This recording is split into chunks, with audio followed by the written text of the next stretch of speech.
What's going on, you guys? Welcome. So, in this video, I wanted to kind of do a comparison between Civilization 6 and another top tier game that's in the App Store. And I'm doing them both on an iPad Pro. And the reason I'm doing it is because I want to kind of compare the graphics of Civilization 6 to PUBG. Now, if you guys are not familiar, PUBG is kind of it's a third-person shooter where you basically, shoot other players that kind of well, not spawn in the map, but it's basically like a free for all where you try to, out of 100 players, you try to be number one, you kill the rest of them players. Now, the reason I'm kind of comparing this because PUBG on the iPad has some really impressive graphics. They're not console level or like desktop level, but they're really, really good. And the reason I'm kind of comparing it is because when I play Civilization 6 and I play PUBG, I can see the difference in terms of quality of the graphics. When I'm playing Civilization 6, they don't seem like they're taking full advantage of what the iPad Pro is capable of in terms of graphics.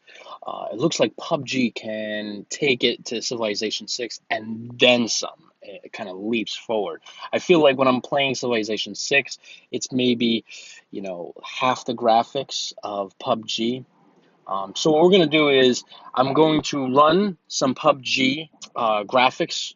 So what we're going to do first is I'm going to show you a little bit of Civilization 6. You can see some of the gameplay going on right now. And then I'm going to jump to PUBG and then back to Civilization 6. Okay, so here we have PUBG and I'm playing it. And as you can see clearly, the graphics are a whole step above. I mean, look at the textures on the backpack, the grass, the sky above, the foreground, the background. It really shines in terms of graphical performance. You can even see reflections off the helmets of the sun and the environment around. It is doing a lot in terms of not only the processor, but also the graphics. And when you kind of compare this to Civilization, you can clearly see, zooming in, that the graphics are low grade, low resolution. I mean, look at the snow, the grass, the plains. Even the textures on the units are not that crisp. I mean, they're very low resolution and they don't stand out. You know, it just kind of makes me wonder what happened there. Why hasn't Creative Assembly been able to push the graphics to what the iPad Pro is capable of? I'm Ideas that pop out in my head is possibly it could be that they're trying to conserve battery life. That could be one thing. Or perhaps they they didn't want to put too much development time, so they just made a blank game and say, all right, well, we're going to make low res graphics that'll work on the original iPad as well as iPad Pro, instead of saying, okay, we'll make low res graphics for the iPad, which, it starts around 329. And because the iPad Pro is capable of so much better graphics, we're going to update every texture and every unit so it looks more crisper on the iPad Pro. So, which obviously would take a lot more development time because you would need a lot more programmers, artists, and stuff like that. But I feel like if you're going to charge right now, the game is a little over $20. It's going to go up to $60 after mid-October. I feel like if you're going to kind of expect people to pay $60 for this game, you want as close graphics to the desktop version of this game.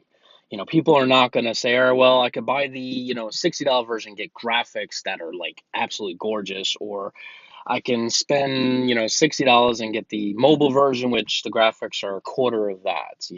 People are going to be like, well, I'd rather just do it the other way.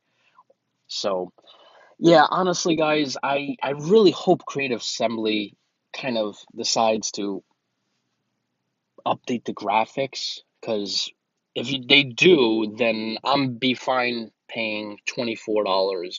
And if they're close to what the desktop version is, and we're talking maybe three-quarters of that, I would even pay $60 for it.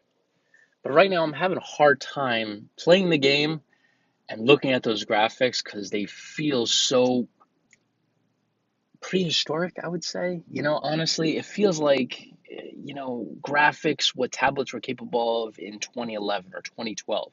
It's 2018. And if you can see other games like PUBG or Fortnite that run on iPad Pro, the graphics that you get there are really, I mean, it's almost to the point where it's jaw dropping. It's like, wow, how is it a tablet can do this? Usually you would need a massive graphics card, but these developers were able to maximize the graphics on these to, almost console level. So I kind of expect Creative Assembly to say, all right, well, we're going to get it to where PUBG was able to get their graphics to.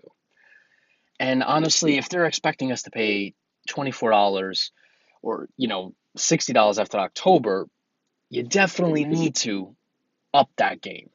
Anyway, that does it for this, guys. I hope you guys enjoyed it. I'll catch you in the next one. See you then.